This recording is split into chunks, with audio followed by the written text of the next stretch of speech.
Daddy ఏంది ఏం సంబంధం లేకుండా అలా మాట్లాడుతున్నాడు. డాడీ డాడీ అది మన నేచర్ ఫ్లాగ్. ఎందుకు ఇష్టం వచ్చినట్టు ఫోర్స్ చేస్తున్నాం? చాలా తప్పు కదా. కరెక్ట్గా చెప్పావు. ఇప్పుడు చెప్పినా కానీ నీకు ఎలా తెలుసు? ఇవన్నీ బేసిక్ రూల్స్ అండ్ రెగ్యులేషన్స్ అందరు ఫాలో అవ్వాలి కదా. Very good. అంటే మనకు కొన్ని హక్కులు ఉన్నాయి, అలా కొన్ని రూల్స్ ఫాలో అవ్వాలి. అవును కరెక్ట్. ఇలా మన దేశానికి మన ప్రజలకి సంబంధించిన ప్రతి విషయాన్ని ఆర్టికల్స్గా ఎంతో జాగ్రత్తగా చేతితో రాశారు. అదే రాజ్యాంగం. అంటే కాన్స్టిట్యూషన్. అది జనవరి 26 నుంచి ఇంప్లిమెంట్ చేశారు.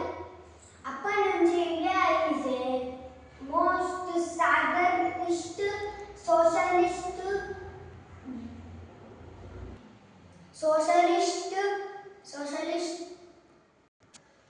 Socialist democratic and republic country.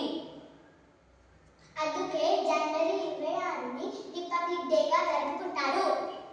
ఇప్పుడు చూడు